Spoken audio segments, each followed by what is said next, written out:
अब पढ़ाना मुश्किल लगता है ना आपको, थोड़ा पैटर्न चेंज करना पड़ेगा। पढ़ाने की जगह फील कराना शुरू कर दो, आसान हो जाएगा। आसान फील कराओगे, आसानी से पढ़ा पाओगे। खाली पीली पढ़ाओगे तो क्या मजा आएगा उसमें।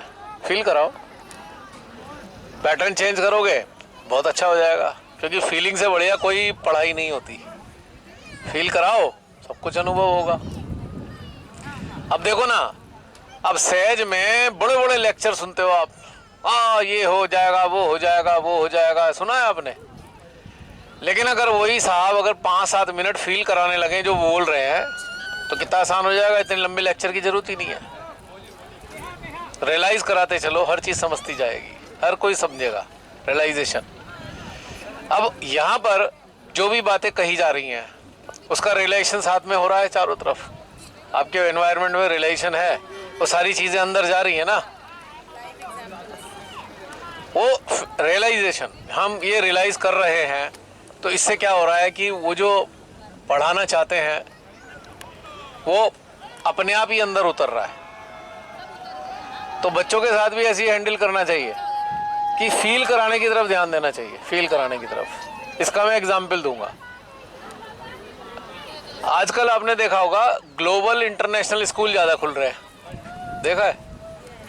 हाँ, कभी पैटर्न देखा है उनका? पैटर्न क्या हो गया है? वो कहेंगे एफ फॉर फ्रिज, तो फ्रिज रखा होगा वहां पे, है ना। तो वो चीज है अगर, तो उनको खाली बताने की जरूरत नहीं पड़ रही। वो कह रहे ये फ्रिज है, देखो कैसा होता है, कैसा फील करते हो, हाथ डाल के देखो, ठंडा होता है, अपर पोर्शन में बहुत ज़्यादा ठंडा है, नीचे कम ठंडा है। आपको एक्सप्लेन करने की ज़रूरत कम हो गई, आपने रियलाइज़ करा दिया। तो ये जो रियलाइजेशन है, रियलाइजेशन मैं सुबह बता रहा था ना, realisation of the multiple realisation, realisation of the multiple realisation is called realisation in real sense. Otherwise there is no realisation. एक प्रोसेस रह गया, खाली एक रियलाइजेशन का प्रोसेस हुआ, एंड हो गया, पर वो रियलाइजेशन नहीं हुआ। If realisation is there then multiple kinds of realization is there into your system, into your awareness। दुनिया भर की चीजें आप रियलाइज कर रहे हो, मल्टीपल रियलाइजेशन है। thousands aspects are there, we have to realize them, otherwise there is no realization। we cannot say we are realized soul। कहाँ है realized soul? पर इसमें एक फर्क है, हम लोग जो हैं we are work under progress। जैसे कि आप बोलते हो कि आपने जिया है, उसके बाद में बताया है, लेकिन हम लोग तो भी वर्क अंडर प्रोग्रेस, हमने जिया नहीं है, तो हम बताते हैं तो उसका उतना इम्पैक्ट भी नहीं होता, क्योंकि वो बुकिश है ना। हाँ, अभी हम जी, ऐसा नहीं कि हमारा इम्प्रूवमेंट नहीं है, लेकिन वो स्टेज हमारी आप वाली स्टेज नहीं पहुंची है कि हम उसको जी रहे हैं और फिर बताएं ताकि उसका इम्पैक्ट हो। ये तो जरूरत क्या है, उतना ही बताओ ना जितना फील किया। इतना बताने की जरूरत क्या है जो फील नहीं किया, बताओ। अगर आप में से अभी गंगा में उतर के आए, पैर डुबा के आए, आसानी से बता देंगे। कितना डुबोया उतना तो अनुभव बता ही दोगे ना, कि पूरा गर्दन तक इमर्स किया, कि हाफ बॉडी इमर्सन था, कि नीज तक इमर्सन था, कि एंकल्स तक था, ये तो बता ही दोगे ना।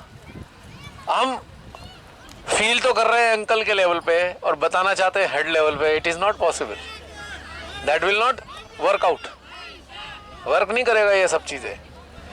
तो बताना भी उसी है जितना है अनुभव, उसके अलावा बता के क्या करेंगे। अच्छा, उसको हम किसको बता रहे हैं? क्या हम अपने को बता रहे हैं कि दूसरे को बता रहे हैं? हम बताने लगे पढ़ पढ़ के दूसरे को, अंदर तो ये चल रहा है, किसको बता रहा है भाई? खुद को ही बता रहा है ना। ये फीलिंग तो आ नहीं रही ना, खुद को है ना दूसरे को, तो बता रहे हैं बस, हम बताए पड़े हैं लगातार। ये हो जाएगा, वो हो जाएगा, वो हो जाएगा, वो हो जाएगा। मेरे सब बीच में से भीड़ में उसके कहा होगा कब, ये तो बता दो। इंतजार है कब होगा, ये तो हम सुनते आ रहे हैं, हो जाएगा, हो जाएगा, हो जाएगा। पिछले 20-25 साल से जिससे सुन लो, जो बता रहा है वो यही कहता है हो जाएगा। कब, कैसे, कौन सी विधि से, ये तो बता दो। वो बताया नहीं जा रहा, बस बैठ जाओ, बस ध्यान में चले जाओ। प्रॉब्लम क्या है, कैसे जाए ध्यान में, क्या करें ऐसा। जो ध्यान लग जाए, ये नहीं बता पा रहे क्योंकि खुद में नहीं है, खुद ने किया नहीं एक्सपीरियंस, तो कैसे बताएंगे?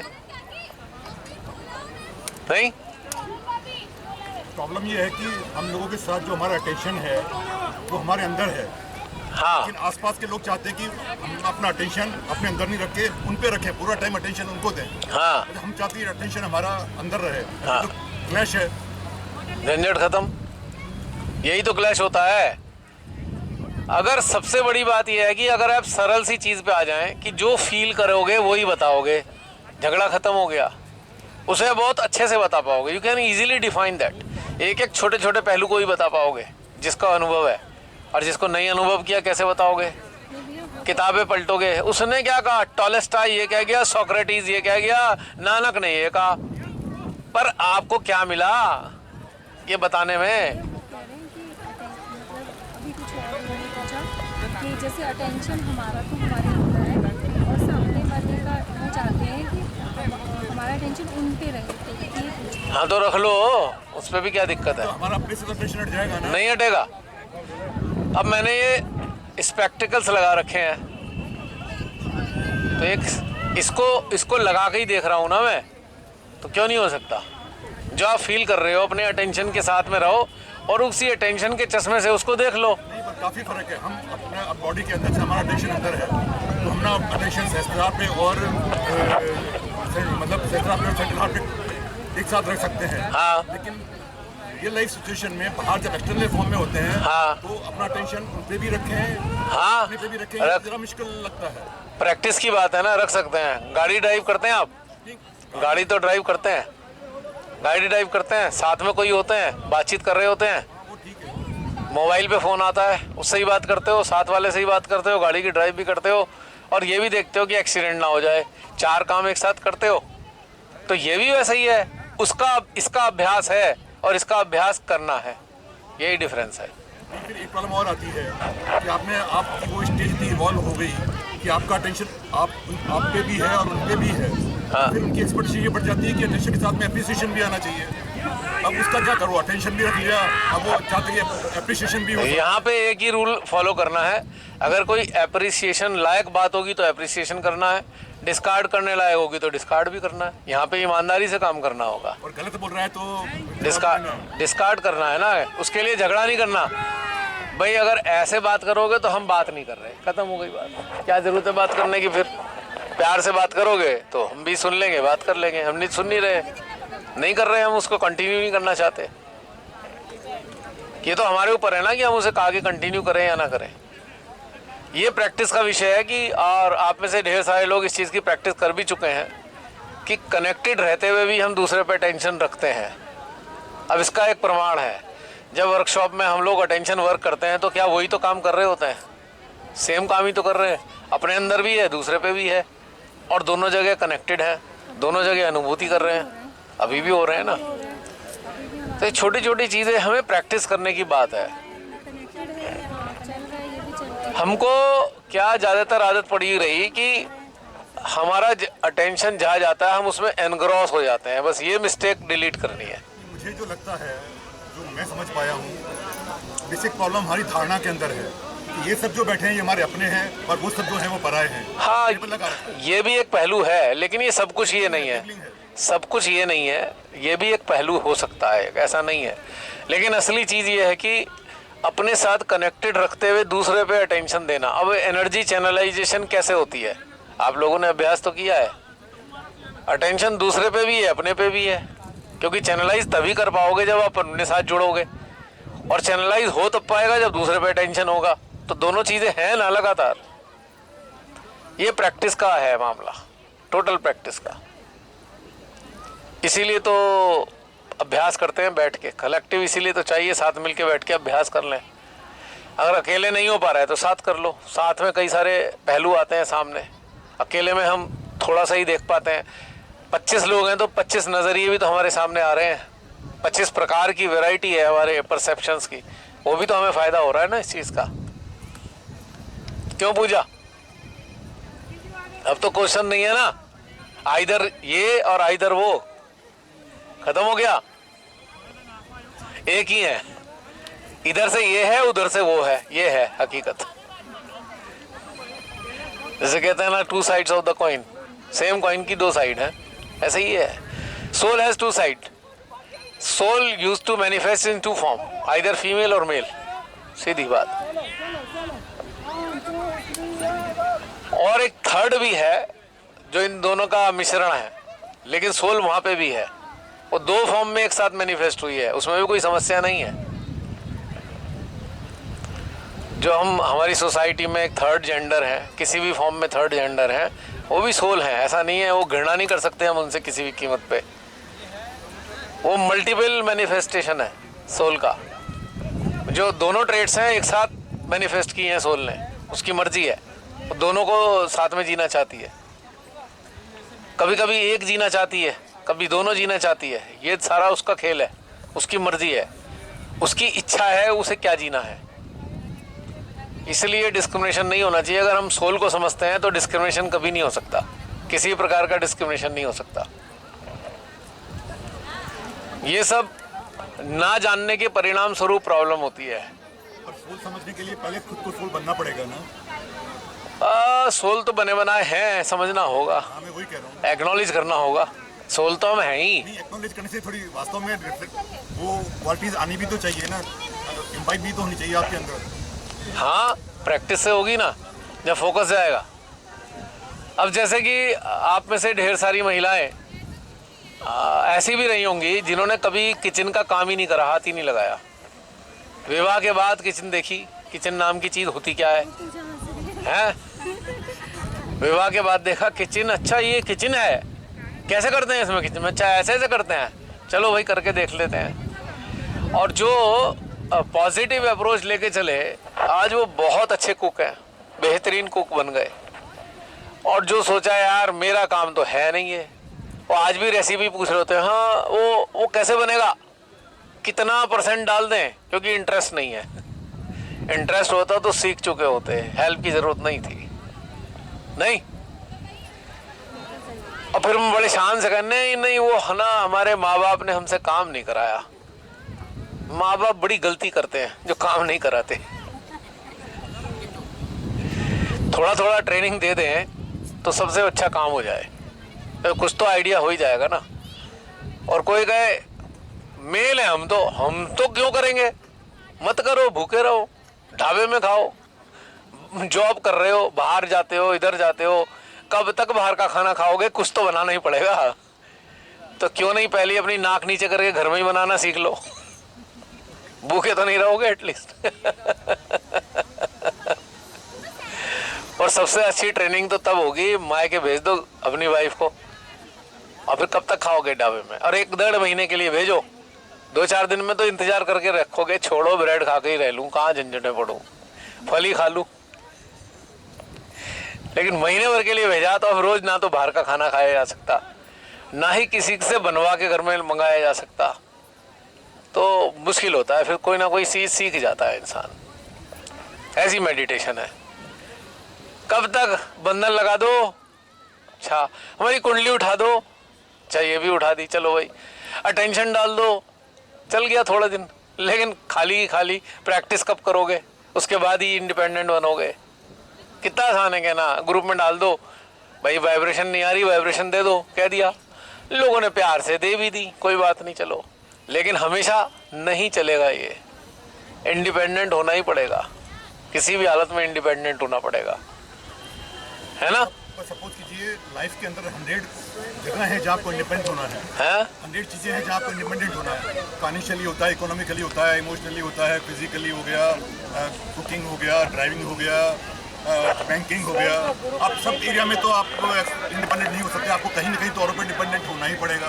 फिर वहाँ दुखी हो गए आप, 100 में से नहीं तो दुखी हो गए। हम तो ये कुछ कह ही नहीं रहे, जो बहुत इसेंशियल है उसमें इंडिपेंडेंट हो जाओ, जो इसेंशियल है सब में मत हो, सब में सहयोग ले लो, क्या दिक्कत है। अब गाड़ी का इंजन है, अगर इंडिपेंडेंट भी हो तो उसका फायदा क्या? सबका सहयोग लेना पड़ेगा, सारे कलपुर्जों का, तब जाके गाड़ी चलेगी, ना गाड़ी चलेगी कैसे। लेकिन इंजन में एक क्षमता है कि वो इंडिपेंडेंटली पावर जनरेट कर सकता है, ये वाली बात तो चाहिए ही ना। पावर जनरेट हो गई है, ये तो चाहिए ना। अब उसको चैनलाइज करने के लिए इतने सारे पार्ट्स हो सकते हैं मूव करने के लिए, पर इंडिपेंडेंटली पावर जनरेट करने की तो क्षमता होनी चाहिए ना। ये वाली इंडिपेंडेंस तो चाहिए ना हर हालत में।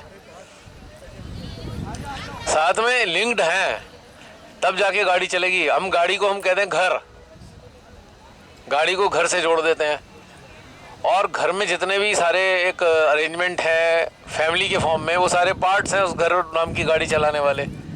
लेकिन मेन इंडिपेंडेंट पर्सन अगर है तो उसकी पावर जो है, थर्स्टिंग पावर जो है इंजन की है, बाकी पार्ट्स को मूव कर रही है ना। ये वाली इंडिपेंडेंस तो चाहिए ना। कैसे होगा देखता हूँ।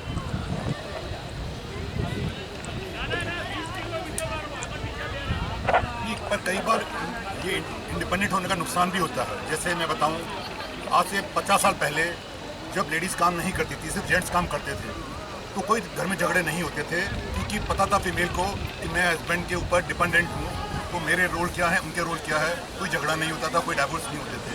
अब जब आज की डेट में दोनों इंडिपेंडेंट हो गए हैं तो क्लैशेस उल्टा ज़्यादा हो रहे हैं इंडिपेंडेंट होने के बावजूद भी, जबकि पहले एक दूसरे पे वो थे तभी झगड़े नहीं थे, और अब इंडिपेंडेंट हो गए तो और ज़्यादा झगड़े हो गए। नहीं, यहाँ पे एक चीज गड़बड़ हो रही है। पहले एक जना वर्किंग था, ठीक है, बाकी दूसरा जना कोऑपरेट भी तो करता था। अब एक ही चीज आया है, एक चेंज आया कि दोनों को कोऑपरेट करना है।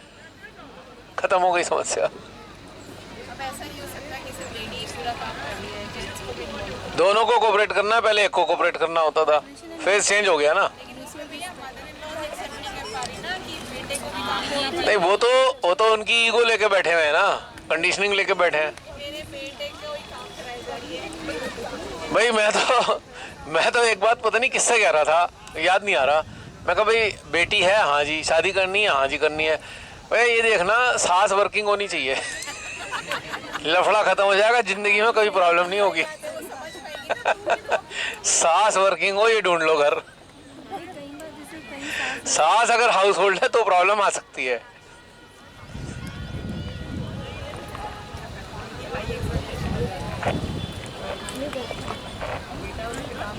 क्योंकि उसको पास तो फालतू बातें करने का समय ही नहीं है।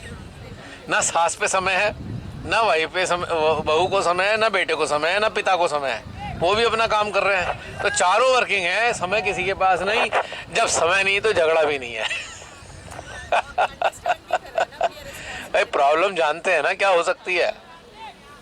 तो झगड़े किस बात के हुए कि ज्ञान नहीं है, दूसरे की पक्ष नहीं समझ पा रहे, इसलिए झगड़ा हो रहा है?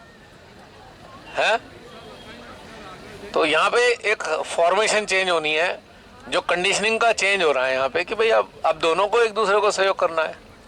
पहले एक जना कर लेता था, अब कोई कहे हस्बैंड के रूप में 50 साल पहले वाला, हाँ मैं कमा के लाता हूँ, ले कमा के लेके खर्च करता रहे, घर बना ले, रोटी बना ले, धो ले कपड़े अपने आप कर ले। यानी कि कोऑपरेशन अब भी लिया ना वाइफ से, तो भाई अगर कोऑपरेशन ले रहे हो तो ग्रेटिट्यूड भी फील करो भाई, कि रोटी मिल जाती है, कपड़े मिल जाते हैं, वो क्यों नहीं फील करते? पैसे कमाने का है तो ठीक है, कमाए जाओ, खाए जाओ, कौन मना कर रहा है? तो ये ग्रेटिट्यूड अगर फील करते हैं, दोनों कमा रहे हैं, अब दोनों को एक दूसरे के प्रति ग्रेटिट्यूड फील करना चाहिए कि ये जो घर नाम की गाड़ी है दोनों मिलके चला रहे हैं। ये हाँ पहले हस्बैंड को पता होता था कि घर उसे ही चलाना है, हाँ, और वाइफ को पता होता था कि संभालना है। मैनेजमेंट मुझे संभालना है। अब हस्बैंड जब वाइफ भी कमाती है तो हस्बैंड बोलता है मैं अपने पैसे क्यों निकालूं, तुम अपना करो। ये भी तो हो जाता है, और होता ही है, मांगती नहीं है, स्वाभिमानी हो जाती है, भाई क्यों मांगे और मैं क्यों मांगूं। वैसे मैं आज ओपन मंच पे यूट्यूब पे भी ये बात बोलने जा रहा हूँ आप सबके सामने।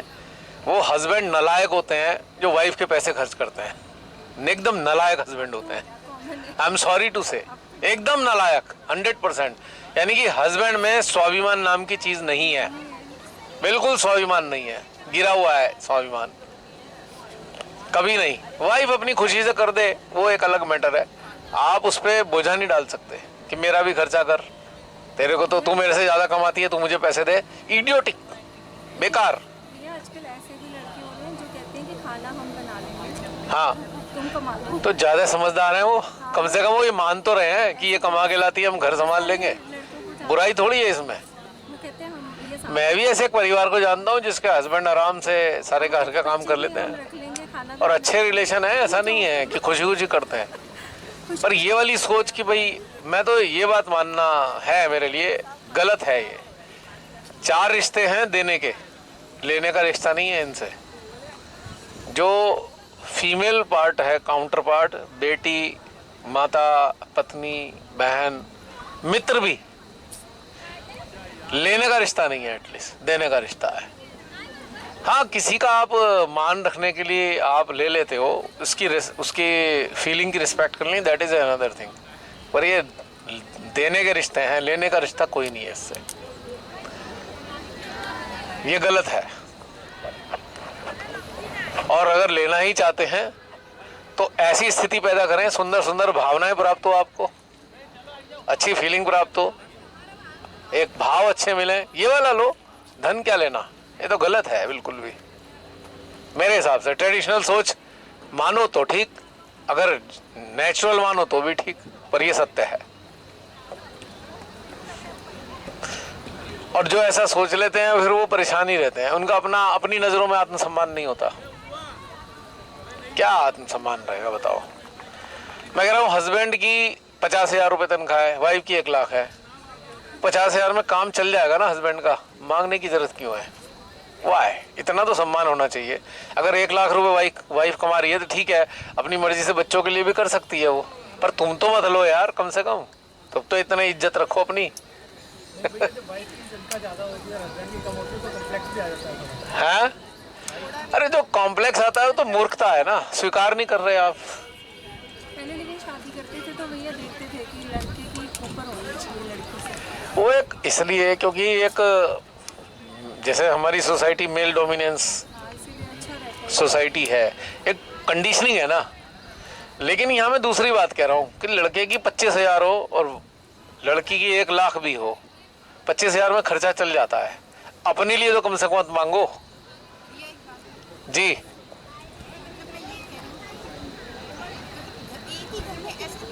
थोड़ा जोर से। एक ही घर में जब हस्बैंड वाइफ रह रहे हैं तो ये तो मानना कि ये लेडीज इतना कमा रही है, जेंट्स इतना कमा रहा है, घर तो एक ही है, बच्चे भी हैं, तो दोनों की पे से ही खर्च होना चाहिए ना, ऐसा नहीं है। नहीं ऐसा मेरे मैं घर चलने की बात नहीं कर रहा हूँ, मैं ये कह रहा हूँ कि हस्बैंड को अपना खर्चा वाइफ के पैसे लेके नहीं खर्च करना चाहिए, मैं उसकी बात कर रहा हूँ। खर्चा का क्या मतलब घर का ही तो खर्चा होता है ना। ना बहन, ये बिल्कुल नेचर के अगेंस्ट है, total 100% against the nature. Personal नहीं कह रही मैं, घर के लिए जो खर्चा करें घर का अलग चीज हो गई, मैं पर्सनल की बात कर रहा हूँ। पर्सनल कह रही हस्बैंड कहे लाओ मुझे घूमने जाना है, 10,000 रुपये दे दो। वो तो नलायक है। नहीं दे रहे पे और ये तो छोड़ो, ये छोड़ो, ऐसे भी नालायक लोग हैं जो लड़की कमाने वाले आई है घर में, उसके पैसे पे तो सास ससुर का ही कब्जा हो जाता है।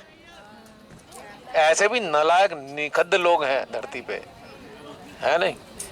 और हस्बैंड तो बाद में, हस्बैंड का तो हो ही गया, हस्बैंड सास ससुर का भी कब्जा उसी का ही है। ये एक प्रॉब्लम देखी है मैंने। तो ये बिल्कुल एंटी नेचर है। उस घर में कभी सुख शांति चैन नहीं आएगा और हस्बैंड कभी सुखी नहीं रह सकता। वाइफ की कमाई खाने वाला हस्बैंड कभी सुखी नहीं रहता। इमरजेंसी की बात अलग है, कोई एक्सीडेंट हो गया है, तबीयत खराब हो गई है, आर्थिक स्थिति में उसने मदद कर दी एंड टाइम पे, लेकिन रूटीन लाइफ में तो नहीं। मैं समझता इस बारे में इतना स्वाभिमान होना चाहिए। और ये स्वाभिमान की आपने रक्षा कर ली तो बस आपसे बढ़िया कोई है ही नहीं।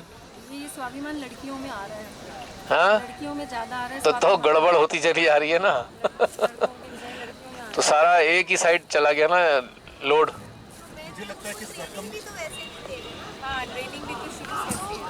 मुझे लगता है सर्कमस्टांसेस और इन्वायरमेंट और टाइम ही आदमी को चेंज करता है। जैसे मैं आपको रियल लाइफ का एग्जांपल बताता हूँ जो मैंने देखा है जी, आज के, मतलब आप ये सोचिए 50-60 पहले की बात बता रहा हूँ, 50 साल पहले की, अभी की नहीं, कि हमारे घर में हमारी मदर जो है अपने फादर को ब्रश लगा के देती थी, बाथरूम में टॉवल और अंडरगारमेंट्स लगा के देती थी, तब फादर जाके कुछ काम करते थे। और अब उल्टा एक टाइम वो आ गया है जब हमें लगा के देना पड़ता है, तो विद टाइम हम भी चेंज हुए हैं, ऐसी बात नहीं है, लेकिन फोर्सिबली चेंज हुए हैं, अंदर से चेंज नहीं हुए हैं, विलिंगली चेंज नहीं हुए, फोर्सिबली चेंज हुए हैं। जो उन्होंने जो ब्रश पे वो लगा के दिया ना, that is not because of dominance, that is out of love. Out of love, मैं वही कह रहा हूँ ना, अब टाइम चेंज हो गया है। लेकिन वो वाली कहानी की नहीं, लड़का वो कहे अपनी वाइफ से, देख मेरी माँ ये करती है तू नहीं करती, तो ये इडियोटिक है ये। ये करते तो हैं लेकिन वो कहेगी अच्छा जा मम्माज बॉय तू अपनी जिंदगी देख, मैं तो चली। पहले जैसे वाइफ अगर हस्बैंड से साड़ी मांगी, हस्बैंड ने बोला पैसे नहीं है, वो लड़ झगड़ के निकलवा लेती थी हक समझ के। अभी अगर जैसे लड़कियां कुछ मांगेगी, हस्बैंड ने मना कर दिया, तो उनके स्वाभिमान पे आ जाते हैं कि मैं नहीं मांगूंगी इस तरह। हाँ, लेकिन इतना मन में ऐसी फीलिंग रखने की जरूरत नहीं है। ये सब परेशान करने वाली चीजें हैं और अच्छी नहीं है चीजें ये। मैं ये कहना चाह रहा था कि हम लोग बेसिकली चेंज को रेजिस्ट करते हैं। हाँ, करना नहीं चाहते। जब मजबूरी होती है कि अब कोई ऑप्शन नहीं है, तब चेंज हो जाते हैं। हाँ, ऑप्शन ही नहीं है हमारे पास। बिल्कुल बिल्कुल, मजबूरी में हाँ, मजबूरी हाथ में खड़े, महात्मा गांधी। अब खड़े कर दिए। मेरे संपर्क में एक ऐसा परिवार है, रोज बैंड बजता है वहां पे, डेली आवाज आती है धमाकों की, ठीक है। उसके बाद वो भुनभुनाता हुआ बाहर जाता है, भुन करता हुआ जाएगा बाहर, ये नहीं कर दूंगा, वो नहीं कर दूंगा, वो नहीं कर दूंगा। जब शाम तक आता है तो दिमाग ठिकाने आ चुके होते हैं, बेटा खाना तो मिलेगा नहीं, कपड़े भी धुले हुए नहीं मिलेंगे। शाम तक वो बिल्कुल सेंटर में होता है, सुबह फिर वही हाल होता है उसका डेली। तो ये मैं डेली अपनी आंखों से देखता हूँ।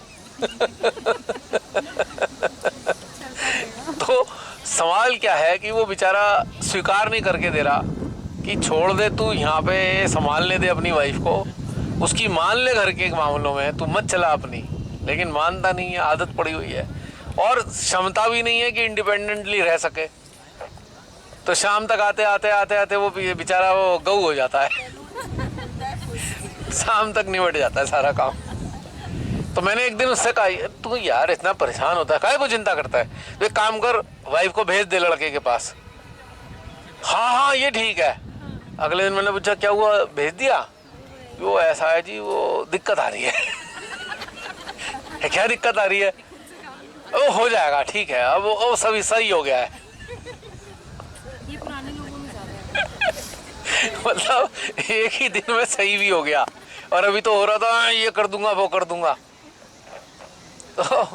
तो मैं कभी भी किसी को रोकता नहीं, मैं करो, हाँ बताना क्या हुआ, कोई हेल्प चाहिए हो तो बताओ। भैया इंसान तो हमेशा अहंकार में बदलते नहीं है इंसान। है हमेशा अहंकार में रहता है। अहंकार भी क्या, एक मूर्खता में रहता है। अहंकार कहाँ है? अहंकार भी कोई थोड़ी सी ढंग की तो चीज होती है। ये तो मूर्खता है कि जिसका बिना गुजारा हो नहीं सकता, क्यों झगड़ा करते हो डेली? क्यों फूफा करते हो जब होने का नहीं जुगाड़ा तुम्हारा आपका? पहले भी लोग ज्यादा झगड़ा करते है? पहले भी लोग झगड़ा करते थे। नहीं, आज भी पूरा करते हैं। नहीं, पुराने भी चेंज को रेजिस्ट करना भी कंडीशनिंग है एक तरह की। बहुत भयंकर कंडीशनिंग के कारण ही तो आप चेंज को रेजिस्ट कर रहे हो। फंडामेंटल बेसिस ही कंडीशनिंग है जिसके कारण आप रेजिस्ट कर रहे हो चेंज को। अदरवाइज तो आप चेंज स्वीकार कर ही लोगे ना। और एक बड़ी बीमारी है आजकल ज्यादातर लोगों में, चाहे वो सहजी हो या नॉन सहजी हो। अब मान लीजिए किसी ने आपसे कुछ, मान लीजिए आपने किसी को कुछ कहा, आप उसने कहा भाई ठीक है रहने दो, एकदम आपको बुरा लग जाएगा। बुरा क्यों लग रहा है? आप सामने वाले की चीजों को, उसकी इच्छा को स्वीकार क्यों नहीं कर रहे कि वो नहीं चाहता ऐसा करना? और बुरा मानने की क्या जरूरत है? नाराज होने के बैठ गए तो, क्योंकि यहाँ पे अहंकार आ रहा है कि हमें जो है रिजेक्ट कैसे कर दिया। और ये घर घर की कहानी है, रिजेक्ट कर दिया, नहीं माना, अब बिल्कुल फूल के कुप्पा हो जाएंगे, झगड़ा हो जाएगा, 100% झगड़ा होना है और वातावरण खराब करना ही करना है। और मजे की बात यह है कि ऐसे घरों में कोई आफतें नहीं है, जीवन में मुसीबतें नहीं है, प्रॉब्लम्स भी नहीं है, बस प्रॉब्लम ही इन्हीं बातों की है। बिना बात के घर में आफतें फैला रखी हैं, घर घर में ये बीमारी है। तो लोग कहते हैं बड़ी टेंशन है। मैंने कहा आप ही पैदा कर रहे हो। अरे क्या मतलब है घर में ही है? नहीं, मैंने कहा आप जैसा वो हो रहा है उसको वैसा क्यों महसूस कर रहे हो? आप अपने तरीके से महसूस करो, काहे की टेंशन है फिर? बताओ भाई, हम क्यों वैसा महसूस करें? किसी ने मान लो आउट ऑफ कंडीशनिंग कुछ कह दिया, आप शांत हो जाओ ना, कह दो कि ठीक है अभी वो कंडीशनिंग में है, ये समझदारी होनी चाहिए आपके अंदर। आप क्यों उसको क्रॉस एग्जामिन करने लगे और लगे समझाने लगे पड़े हो, ये भी पक्ष समझा वो भी पक्ष समझा, तो उससे क्या हुआ? अब वो तो फंसा हुआ है ना पहले से ही, आप इसको क्यों नहीं अंडरस्टैंड कर रहे कि फंसा हुआ है? अब जब गियर निकल जाएगा तो गाड़ी न्यूट्रल में आ जाएगी, जब तक फंसा है तो फंसी रहेगी वो। क्यों? छोटी छोटी चीजें हैं। अगर अब फिर सवाल आता है ये इतनी सारी बातें क्या ध्यान की हैं? अब इतनी सारी बातें हमने करी, क्या ये मेडिटेशन की बातें हैं? कोई बताएगा क्या? यही सारी जो चीज़ें डिस्कस हो रही हैं यही ऑब्स्टिकल क्रिएट करती है हमारी अच्छी ध्यान की अवस्था को क्रिएट करती है। यस। अब हमारे YouTube वाले भाई बंधु ये कहेंगे क्या यार ये वाहियात बातें करते हैं, तो घर की बातें कर रहे हैं, संसारिक बातें कर रहे हैं।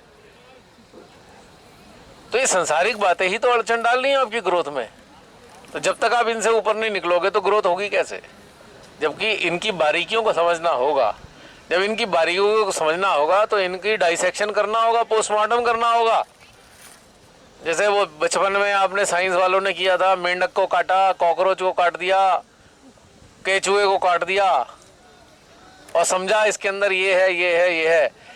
तो एक डाइसेक्शन जिंदगी का भी करना होगा। ये बात करते करते ना हम शिवाता जी को सरेंडर भी कर रहे हैं ये सारी प्रॉब्लम। ऑटोमेटिकली हो ही रहा है, यानी कि जो आपने अंडरस्टैंड कर ली वो ऑटोमेटिकली सरेंडर हो गई। आप उस पॉइंट पे नहीं अटकोगे, आपको समझ में आ गई तो अटकोगे क्यों आप? जैसे मैंने एक चीज़ ऑब्जर्व करी है, अपन जागृत चेतनाओं की बात बता रहा हूँ, मैं नॉन रिलायंस की बात नहीं कर रहा। किसी जागृत चेतना अपने मदर के साथ भी रह रही है और अपनी वाइफ के साथ में भी रह रहा है वो बंदा। मदर जब कोई चीज़ कहती है, एक मिनट। हाँ तो अब बताइए आपको कैसा लग रहा है पूनम दीदी?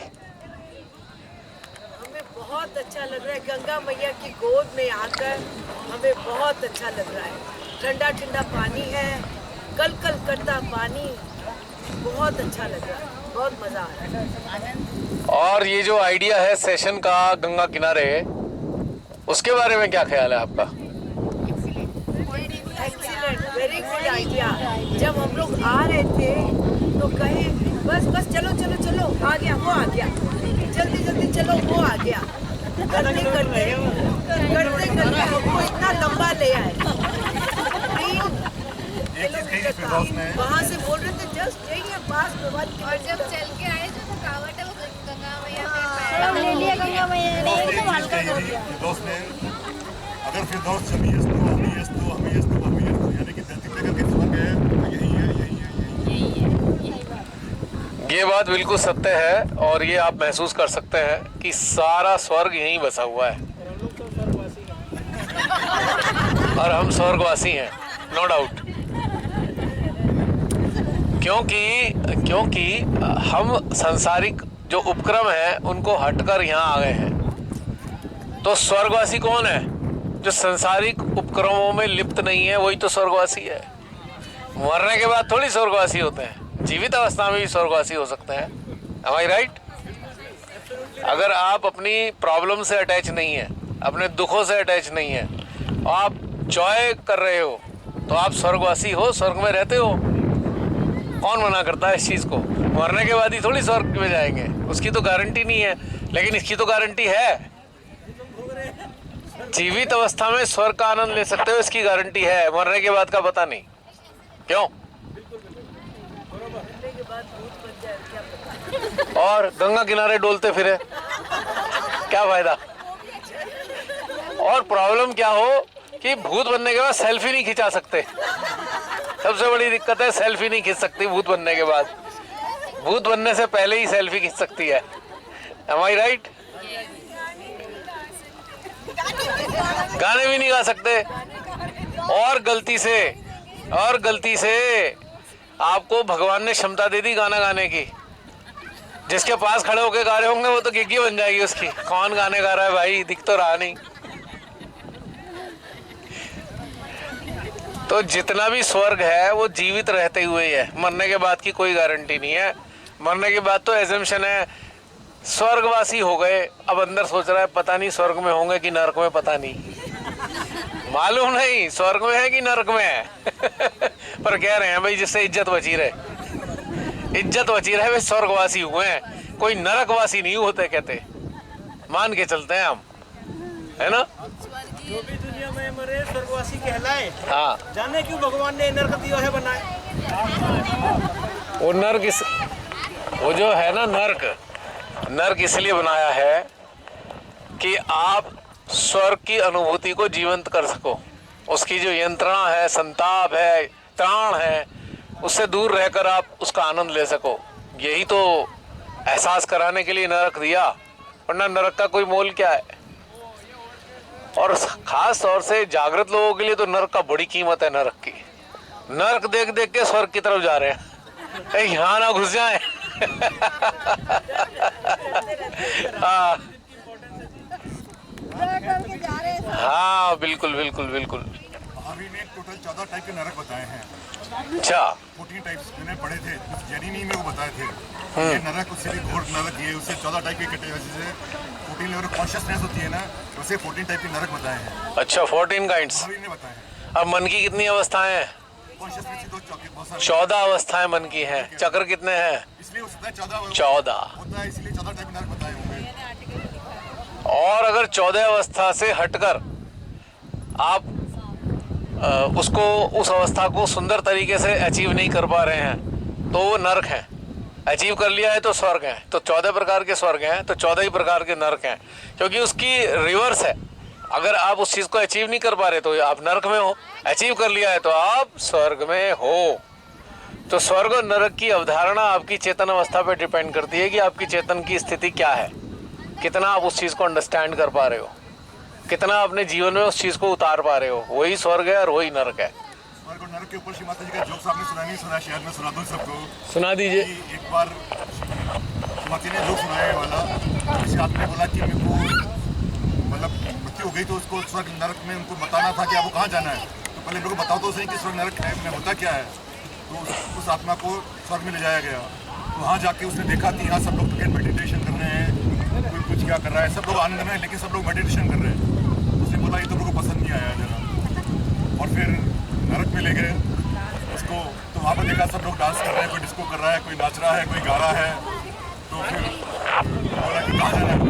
बोला जी नरक में जाना है हमें। तो फिर जब नरक में ले गए उसको, वो जो जगह थी जहाँ सब लोग नाच रहे थे उसको अंदर ले गए। तो वहाँ पर सब लोग कढ़ाई में चला जा रहा है, कभी वो है, कभी कुछ हो रहा है, उसके साथ कहीं पीटा जा रहा है। बोले आपने तो नरक कुछ और दिखाया था। बोले जी वो हमारा PR डिपार्टमेंट था। फंसाने के लिए आ जाओ। डिपार्टमेंट था हमारा नरक का। अदरवाइज तो असलियत ये है। हाँ, तो ये जो स्वर्ग और नरक का है खेल, अगर ये ना होता, इसकी अवधारणा हमारे सामने ना होती तो हम क्या करते? क्या करते? सब लोग पाप ही कर रहे होते हैं। फंसे रहते। एक अवधारणा है, उसके साथ में हम कहते हैं भाई सीधा सीधा चलो, रास्ता देख के चलो, गड्ढे में मत गिर जाना। सड़क पे कोई बिना देखे चलता है क्या? देख के चलता है ना, गड्ढे में ना गिर जाए। तो जीवन में क्यों नहीं देख के चलते? जीवन में क्यों मान्यताओं के सारे चलते हैं? मान्यताओं का चश्मा चढ़ा होता है और हम देख नहीं पाते, और धड़ाम से नीचे गड्ढे में गिरने के बाद पता लगता है ओहो कहाँ फंस गए। अब बाहर कौन निकालेगा? निकालने वाला नहीं मिलता। और जिसको हमने निकालने वाला सोचा था वो हमसे भी गहरे गड्ढे में दिखाई दे रहा है।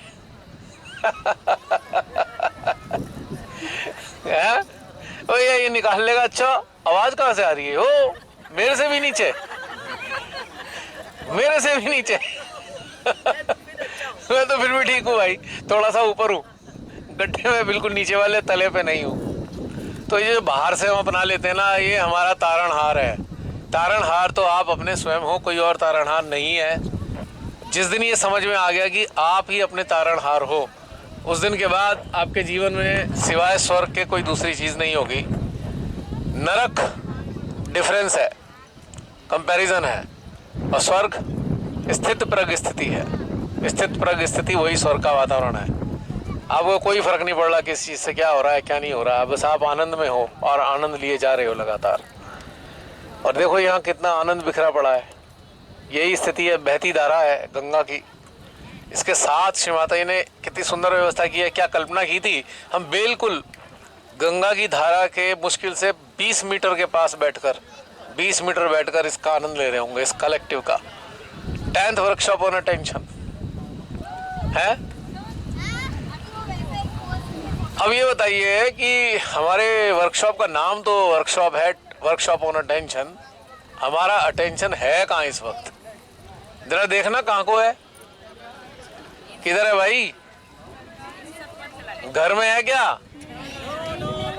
नाते रिश्तेदारी में है क्या? प्रॉब्लम में है क्या? तकलीफों में है क्या? शारीरिक कष्ट में है? कहाँ है आखिर ये? वर्तमान में अंदर। यानी कि यहाँ पर है। यहाँ क्या है? वर्तमान, वर्तमान का लुत्फ है। तो ये वाली स्थिति हम अपने अभ्यास से घर में क्यों नहीं कर सकते? क्यों नहीं कर सकते बताओ? कर सकते हैं ना? कर सकते हैं हमारे मन पे। वो डिस्टर्ब कौन करता है? फोकस हम ही करते हैं। बेचारा माइंड तो दोषी हो गया। हमारी तो इच्छा थी, हमें डिस्टर्ब होना था, हमने डिस्टर्ब किया अपने आप को। फिर कहा नहीं नहीं, एटमॉस्फेयर बड़ा खराब है, हमारे घर का एटमॉस्फेयर ठीक नहीं है। अब यहाँ पे आप खाली बैठे हो, ना घर है, ना कोई चिंता है, ना कोई परिवार है, ना कोई जॉब की चिंता है, ना कोई व्यापार की चिंता है। आप यहाँ बैठ के वर्तमान का आनंद ले रहे हो, और ये आनंद हर जगह हर समय अवेलेबल है, चाहे घर हो या गंगा का किनारा हो, दोनों एक ही बात है। अब कोई कहे नहीं ये तो गंगा का किनारा है, इसकी वजह से ऐसा हो रहा है। क्या शिवमाता का अल्टार घर में है? तो गंगा वहां नहीं है क्या? गंगा वहां भी है, पर अटेंशन उस गंगा पे नहीं है, अटेंशन किसी और चीज पे है। इसने यूं कह दिया, उसने ऐसा कर लिया, ये ऐसा क्यों कर रहा है? हमारा अटेंशन गंगा पे तब अगर होगा तो यहाँ की तरह कहीं जाएगा नहीं, केवल उसी गंगा पे रहेगा। जो बहती धारा, हर घर में गंगा बह रही है, जहाँ श्री माता जी है वहाँ गंगा है। इससे कौन इनकार कर सकता है भाई? एक प्रॉब्लम है वहाँ पे जी। यहाँ हम सब लोग जो हैं लाइक माइंडेड हैं, हमारी फ्रीक्वेंसी सेम है, हमारा आराध्य सेम है, ठीक है। लेकिन जहाँ हम घर की बात करते हैं, ऑफिस की बात करते हैं, तो वहाँ उन लोगों से हमारा वैल्यू डिफरेंस है। उनसे बातचीत की स्टाइल हमारा उनसे बिल्कुल अलग है, लाइक माइंडेड नहीं है वो, ठीक है। वहाँ तो जो प्रायोरिटीज कहो या अपना क्या कहें, वो क्लैश करते हैं आपस में। मतलब मोटिव जो है हमारे दोनों के, वो क्लैश करते हैं आपस में। यहाँ कोई क्लैश नहीं है, हम सब लाइक माइंडेड हैं। नहीं, यहाँ भी वही चीज़ है। नहीं, यहाँ का फर्क है। हम 20-25 लोगों के अलावा और भी बहुत सारे लोग हैं, उनसे क्या हमें फर्क पड़ रहा है? पड़ रहा है क्या? पर हम उनसे बात इंटरेक्ट नहीं कर रहे हैं ना, नहीं, इसमें तो हमें तो इंटरेक्ट करना है। तो उनसे भी हमें क्यों इंटरेक्ट करना है? काम तक सीमित रहे बस। भाई हम ही तो इंटरेक्ट कर रहे हैं, हम देख रहे हैं अच्छा पहले गलती कर ले फिर बोलेंगे, फिर साबित करेंगे अच्छा देखा दिस इज योर मिस्टेक। 4 दिन पहले उसने कह दिया तुमने ऐसा किया, 4 दिन से हम चिंता में थे कि कब मौका मिले हमें बताने का, तो हम खुद ही तो उसमें घुसे हुए हैं। अब यहाँ इतने सारे बाकी लोग भी हैं, क्या हमारा चित्त वहाँ जा रहा है? नहीं, पर वहाँ भी एक चीज़ होती है, एक प्रेशर होता है हमारे ऊपर, ये सेल है, टारगेट है, वो आपको अचीव करना है। उस टारगेट को अचीव करने के लिए इंटरेक्ट तो करना ही पड़ेगा। टारगेट है? नहीं, कंपनी का टारगेट तो है। हाँ कंपनी का टारगेट है। वो लोग जो हैं जिनसे हमें इंटरेक्ट करना है, हम आउट ऑफ ड्यूटी कर रहे हैं और कोई रीज़न नहीं है। ड्यूटी में हम इन्वॉल्व नहीं है। ड्यूटी हमारी एक ऐसे कर्तव्य है कि ठीक है यहाँ तक हम बात करेंगे, इसके अलावा हम बात नहीं करेंगे। तो हम कहें कि भाई अब जैसे कि एक मशीनरी होती है, आपको मशीन को ठीक करना है, उसमें बड़े सारे पार्ट्स हैं। आप देखिए उस पार्ट्स को निकालने के लिए, लगाने के लिए अलग अलग किस्म के टूल है ना टूल। तो अगर वो लोग हैं तो कंपनी के टूल हैं, इससे ज़्यादा उनका महत्व क्या है? और इनसे ज़्यादा हमारा भी महत्व क्या है उनके लिए? वहीं तक सीमित रहेंगे, इससे आगे बढ़ेंगे तो प्रॉब्लम आ रही है ना। एक कोई जीएम है तो एक कोई मैनेजर है, एक कोई परचेज मैनेजर है, एक कोई सेल मैनेजर है, एक कोई एडवर्टीजमेंट पीआर ऑफिसर है, एक एचआर है। तो ये सब टूल है कंपनी के। अगर आप उनके साथ में इस एंगल से देखेंगे ये सारे टूल है, तो टूल से कौन झगड़ा करने वाला है? अब हमारे से कोई नट नहीं खुल रहा, क्या हम रिंच से कहते हैं बदतमीज खोल के नहीं दे रहा मेरा नट, झगड़ा करते हैं उससे? क्या हम कहते हैं अच्छा भाई ट्राई करके देख लेते हैं, दूसरा लगा के देख लेते हैं। तो कंपनी के जो बाशिंदे हैं वो भी टूल हैं। अब प्रश्न आएगा अब घर में भी तो क्या है, वो कौन है? हाँ वो भी टूल है। कैसे? घर चलाने के टूल हैं वो भी, सब अपनी अपनी जिम्मेदारी लेके बैठे हुए हैं। अब उनसे ज़्यादा आप उसमें अटक जाओगे तो ही समस्या है। अगर प्रेम रखोगे तो कोई समस्या नहीं, इमोशन रखोगे तो समस्याओं का अंबार लिए घूम रहे हो आप चारों तरफ, अंबार ही अंबार है चारों तरफ, फिर कुछ और नहीं है। तो हमारा सेटअप हमें समझाना है कि जो भी हमें दिए गए हैं ये जीवन चलाने के टूल हैं। अगर हमारी जो चेतना का स्तर है मैच नहीं कर रहा है तो हम उन परिवार के सदस्यों को जीवन चलाने का एक टूल के रूप में लें। सबकी अपनी अपनी विशेषता है, सबकी अपनी अपनी उपयोगिता है नहीं? और आप उनसे क्यों उम्मीद रखते हो, इमोशंस क्यों पैदा कर लेते हो? उसी से समस्या पैदा हो रही है लगातार। तो ये समझना होगा बारीकी से, और ये हार्ड फैक्ट है। एक फैमिली को चलाने के लिए फैमिली को चलाने वाले टूल चाहिए, उनमें नाते रिश्ते सब टूल के रूप में हैं। अगर आपका इंटरेक्शन अच्छा है, अगर आपके अंदर कंपैशन है, रिलेशन कंपैशन वाले हैं तो वेल एंड गुड, अगर नहीं है तो टूल है। कौन सा उसमें झगड़ा करने वाली बात है? सबका अपना अपना स्टेटस है, अलग अलग रिश्ते के रूप में मिले हुए हैं सारे टूल। कोई बहन के रूप में, कोई भाई के रूप में, कोई माता के, कोई पिता के रूप में, कोई पत्नी के रूप में, कोई पति के रूप में। इससे ज़्यादा क्या? अगर तालमेल नहीं है तो, तालमेल है तो इससे अच्छी कोई बात ही नहीं है। तो दोनों ही स्थिति हमारे हाथ में है। और अगर ये समझ गए तो गंगा हमेशा घर में बहेगी, यही वाला आनंद आ रहा होगा। क्योंकि हम देखते हैं अरे ये ऐसे तो यही प्रॉब्लम आ रही है। अब ये गंगा के किनारे आए, हमने यहाँ क्या देखा बताइए? हमने क्या देखा यहाँ पे? इस चारों तरफ हमने क्या देखा है? हमारी आंखों के सामने क्या दिखाई दे रहा है? नेचर। और भी कुछ दिख रहा है? हाँ लोग दिख रहे हैं, हाँ लोग दिख रहे हैं, गंगा दिख रही है, और कुछ दिख रहा है? मैगी भी दिख रही है भैया। हाँ मैगी मैगी भी दिख रही है, मान लिया। आकाश दिख रहा है, सब कुछ दिख रहा है। क्या यहाँ पे भी गंदगी है? वो दिखती है गंदगी है ना, लेकिन वह दिख क्यों नहीं रही? हम उसे देखना नहीं चाहते। तो घर में क्यों देखना चाहते हो? क्यों देखना चाहते हो गंदगी घर में? भाई यहाँ सब कुछ है, गंदगी भी है, कूड़ा पड़ा सब है, पर हम उसे देख नहीं रहे। क्योंकि हमारे लिए जो प्रायोरिटी है यहाँ का ब्यूटीफुल एनवायरनमेंट है, इस एनवायरनमेंट को हम देख रहे हैं। लेकिन वो चीज़ घर में नहीं देखते, हम गंदगी को ज़्यादा देखते हैं। हम उसकी अच्छे एनवायरनमेंट को नहीं देखते और ना अच्छा एनवायरनमेंट पैदा करना चाहते हैं। गंदगी घर में इसलिए दिखती है, गंदगी हाँ। घर में इसलिए दिखती है कि हमें होता है कि अगर कोई घर आ गया बोलेंगे हाय हाय कितनी बुरी हालत है। ऐसे गंदे घर में क्या घर को बनाया हुआ है? यानी कि हम ये केवल इसलिए देखना चाहते हैं गंदगी कि दूसरा क्या कहेगा, है? क्या ये जो गंगा मैया है ये कंप्लेन कर रही है कि तुमने यहाँ घाटों को गंदा क्यों रखा हुआ है? डिटैच है ना, पर अपना प्रेम देना नहीं छोड़ रही ना गंगा। हर वर्ग का इंसान यहाँ आता है, अमीर गरीब अपाहिज स्वस्थ सब आते हैं यहाँ पे। क्या वो डिफरेंशिएट करती है? क्या वो भेदभाव करती है, डिस्क्रिमिनेट करती है गंगा? क्या वो कूड़े के लिए आपसे शिकायत करती है तुमने कूड़ा क्या बहा दिया? क्योंकि उसका फोकस किस चीज़ पे है? आप जॉयस रहो, आप आनंदित रहो। यदि घर में भी हमारा ये फोकस हमारे सदस्यों के लिए रहे, भाई चलो उन्हें आनंदित रखेंगे जितना भी कर सकते हैं, तो क्या कोई परेशानी आएगी? क्या वो घर में बहने वाली गंगा नजर नहीं आएगी? घर में भी तो प्रेम की गंगा है, घर में भी तो आनंद की गंगा है, पर हम उसको छोड़ देते हैं। हम गंदगी पे निगाह रखते हैं ज़्यादा।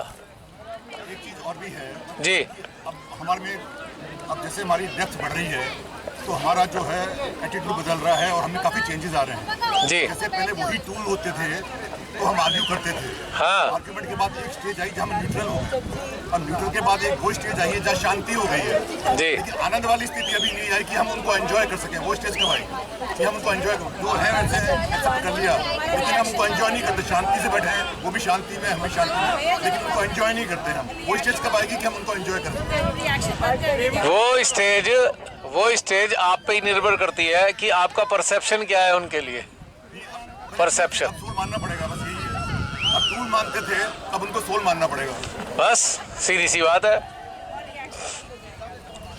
अरे भाई, जब आपने सोल के रूप में देखना शुरू किया, एक इंसान को आपने सोल के रूप में देखना शुरू किया, तो आपके रिएक्शन खत्म हो गए, क्योंकि आप इक्वल फुटिंग पे आ गए। आप भी एक सोल हो, वो भी एक सोल है।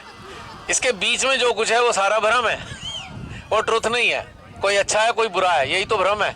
ये अच्छा, ये बुरा, ये भ्रम है, क्योंकि आप अच्छा या बुरा अपनी कंडीशनिंग के हिसाब से मान रहे हो। अपनी कंडीशनिंग है, उसके हिसाब से आप पैरामीटर पे देख रहे हो, ये अच्छा है, ये बुरा है।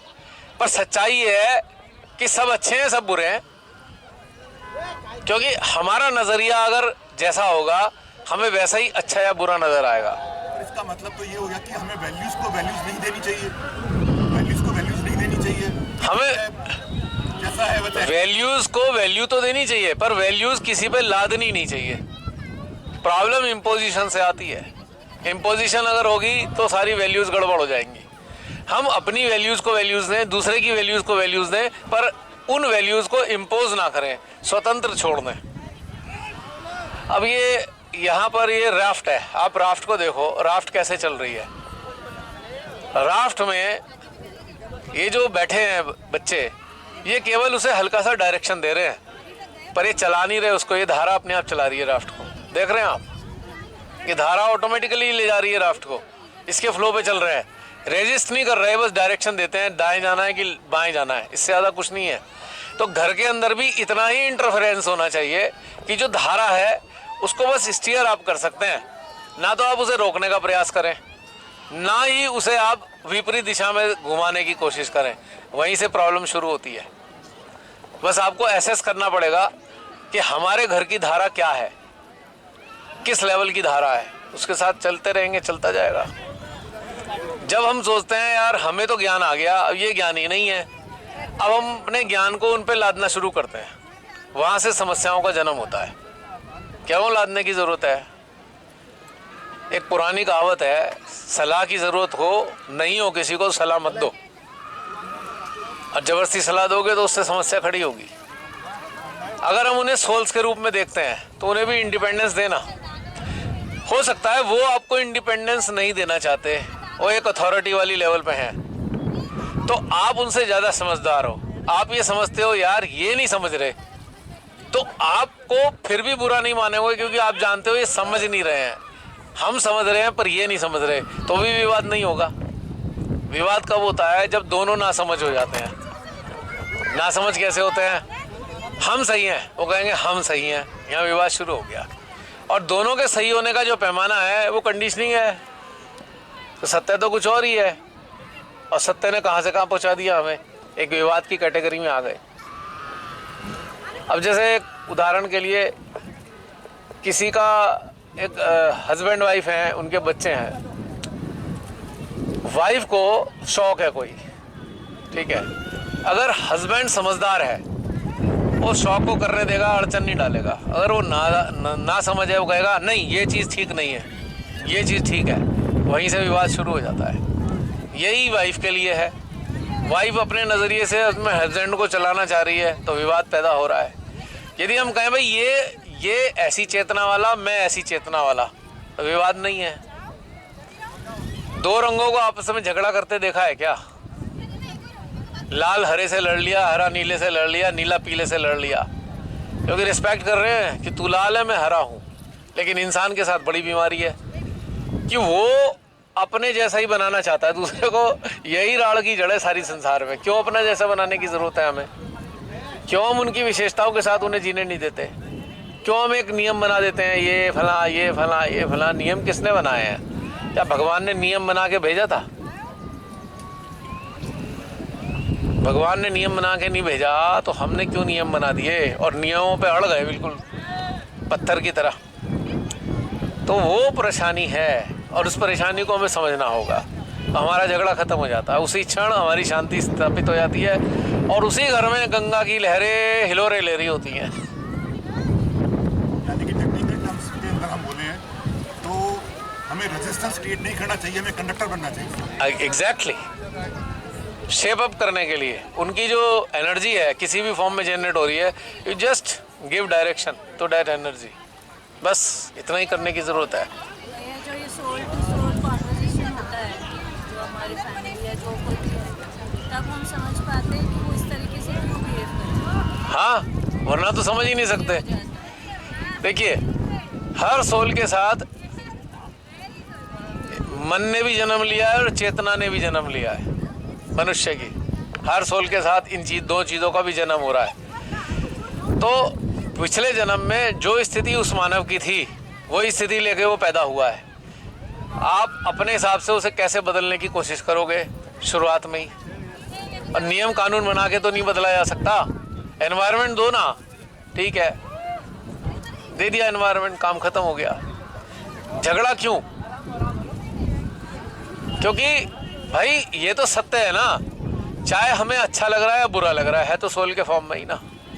अगर कोई बहुत मेजर इशू नहीं है, जैसे मेजर इशू क्या है, भाई घर का कोई सदस्य टेररिस्ट है, मेजर इशू है, बहुत बड़ा मेजर इशू है, अब उसको आप सहयोग नहीं कर सकते। उसके विपरीत करने की कोशिश करोगे, भाई पुलिस को खबर कर दो, लेके पकड़ के जाए, तो ये बहुत बड़ा इशू है, ठीक है। और कोई अगर पाकिस्तान की या चाइना की जासूसी कर रहे हैं, आपको पता लग गया जासूस है चाइना का, मेजर इशू है, उसके साथ निभाव नहीं हो सकता, उसका रास्ता निकालना पड़ेगा। लेकिन अगर कोई अपनी किसी आदतों का शिकार है, जैसे समाज में आदतें हैं जो नकारात्मक आदतें हो सकती हैं, उसके लिए डायरेक्शन की ज़रूरत है और पीस की ज़रूरत है। ट्रांसफॉर्मेशन के लिए पीस का एनवायरनमेंट चाहिए ही चाहिए। और लोग सोचते हैं दूसरा पीसफुल नहीं है, कोई बात नहीं, आप पीसफुल हो जाओ, एक को तो पीसफुल होना पड़ेगा, तब भी एनवायरनमेंट पीसफुल हो जाएगा। अब आप ये देखिए, गंगा के किनारे एक सीख मिल रही है आपको, ये पत्थर पड़े हुए हैं यहाँ, देखा है लहर कितनी दूर से आ रही है, इससे टकराती है अपने डायरेक्शन में चली जाती है।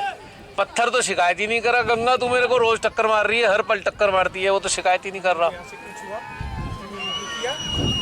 शिकायत नहीं कर रहा ना पत्थर, कंप्लेन करते सुना पत्थर को, ये मेरे को गंगा बहुत टकराती है। वो कहता ठीक है, गंगा का स्वभाव है कि अगर रास्ते में पत्थर है टकराना, तो आपने इसे अंडरस्टैंड कर लिया, तो डायरेक्शन गंगा को भी मिल गया, पत्थर भी आनंद ले रहा है। बल्कि अब जो गंगा की टक्कर उसे बड़ी आनंद लग रही है, वो इंतजार कर रहा है अगली टक्कर कब करेगी गंगा, अब उसे प्रेम हो गया। ये हमारे को समझ पैदा करनी होती है, सारी समस्याओं का सॉल्यूशन हो जाता है निश्चित रूप से। बहुत इजी होता है जब हम सोल टू सोल कॉन्वर्सेशन करते हैं। बिल्कुल 100%। सोल जो भी पर्सन उसकी ब्लेस करती है, पर एक चीज़ में कंप्रोमाइज़ कभी नहीं करना चाहिए, मैंने कल बोला ही था सुबह या रात की, आत्मसम्मान उसके बिना नहीं सकेगा। अगर आत्मसम्मान को चोट नहीं पहुंचा रहा कोई, तो सब ठीक है, चलने दो आगे, अपनी अपनी आदतों के साथ चलने दो, अपनी अपनी आदतों के साथ बहने दो।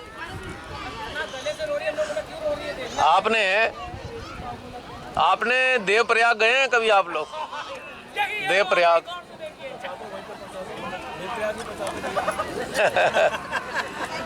वैसे ही बता देता हूँ, देवप्रयाग में 2 अलग अलग रंग की नदियाँ मिलती हैं, अलग अलग रंग की नदियाँ, जिनका कलर ही अलग है, स्पीड भी अलग है, लेकिन वो फिर भी मिलती हैं। उनका हाँ, उस पे जो उनका जो अलग पिक्यूरिटी है दिखाई भी देती है, कुछ समय तक दिखाई देती है, उसके बाद सब मर्ज हो जाती हैं एक दूसरे में, फिर गंगा बन के बहती हैं। ये वही है, 2 अलग अलग रंग की नदियों का मिलन है। ये समझ में आ रही है डिफरेंस? ये जो संगम है हमें क्या शिक्षा देते हैं?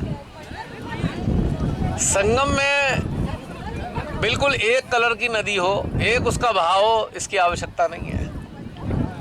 आवश्यकता है मर्ज होना। The temperament of merging is very essential. तुम्हारा हो रहेगा। हम गाना गा देते हैं, करते नहीं है। कहते तू गंगा और मैं जमुना, ये तो डिफरेंस बना ही रहेगा। ये हो नहीं सकता। प्रयाग पे गंगा जमुना जरूर मिले, पर हमारी गंगा मिलन नहीं हो सकता। तेरी गंगा वो मेरी गंगा। वो मेरी गंगा। मुझे ये बोलते कि राम तेरी गंगा मैली हो गई। हाँ।